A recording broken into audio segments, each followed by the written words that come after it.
Do you need to protect your Musa basjoo Japanese fibre banana? Now, many of us grow the Musa basjoo fibre banana, and most of us want to get really tall plants with really tall stems and huge exotic leaves, and that's why we grow them. And occasionally we might get the little fruits forming after it's flowered as well. But we want those big stems, we want those big lush leaves, so it looks fantastic in the backdrop in the garden with other exotic plants in front of it, or as a banana grove and a standout feature in its own right. And if you're new to growing Musa basjoo, if you've only had it one season, or you've had it through a few seasons in a mild winters, you may be thinking, do I need to protect my banana? And the answer is, depends really where you live.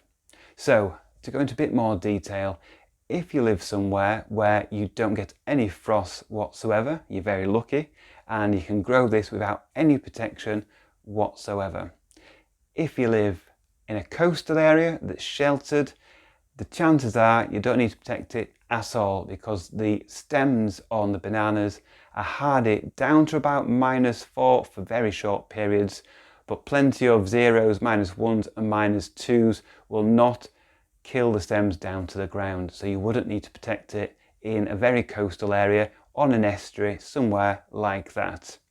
If you live in a city centre where you don't get frost, you've never known frost, and you've seen bedding plants hang on throughout winter, then again you don't need to protect your Musa basjoo. But most of us live in areas where we're not in the city centre, we're not right on the coast, we're somewhere in between. We might be in a village, a town, we might be in the countryside, and we might be in a continental area where it gets really cold in winters.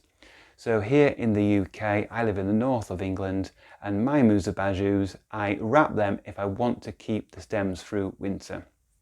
So protection is needed to guarantee. In mild winters, then we might not get below -4, -5. And in those winters, the stems will probably stay throughout winter without any protection whatsoever. And in fact, last year I didn't protect quite a few of my Musa basjoo. The lowest temperature was -4.2 and -4.3 degrees centigrade, and I didn't lose the stems whatsoever. Come spring, the leaves carried on growing through the top of the banana plant. I did wrap some up, and they got through just fine as well. But we can't guarantee we're going to get a mild winter every year. Every so often, if we live in these border areas like I do, in terms of will it or won't it survive a winter, we'll get a cold winter and it'll cut down the stems right down to the ground without protection. Like I said, if you live in somewhere where it's borderline like I do, then protection is what you need to do to guarantee you get them through winter. But if you live somewhere really cold, so if you live in zones, American continental zones, 6, 7 or probably 8 as well, you will need to protect your Musa basjoo to get them through winter. You can get away without protecting your Musa basjoo in areas where it's sort of on the borderline if you plant them close to a house which is radiating heat all throughout the winter.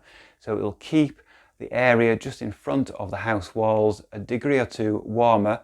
So if you're on that borderline area where it's between sort of down to -4-ish for short periods of time, you might only get down to -2 or -3-ish, so you'll save a degree or two depending on what the installation is on your house, and it'll mean you've got that extra advantage to get through your Musa basjoo without any protection. If you're somebody who doesn't mind losing the height of your bananas, they will regrow the following year from the ground. So wherever you live, you can pretty much just let them get cut down to the ground, mulch over the ground where the stems were with some straw or even some sort of bark or something like that, and then in spring they'll come back and regrow. So we've talked about the different areas and talked about the temperatures. If you're in an area where it's completely frost-free, you don't need to protect. If in a borderline area where you get some frost but not continual snow for days at a time, you probably might get away with not protecting many years, but then every so often you'll get a winter where it's colder, or we get a duration of snowfall for longer and they will go to mush without protection. And if you live in a continental area where it's zone 6, 7 or 8, you will need to protect them to get the stems through, no matter how mild your winter is, because you won't get it mild enough to get those stems through the winter. So we've talked about the areas you may live and whether or not you need to protect your Musa basjoo. Well, how do you protect your Musa basjoo? So if you check out this video here, I'll put a link here, you can see the different ways you can protect your Musa basjoo banana. Thank you for watching.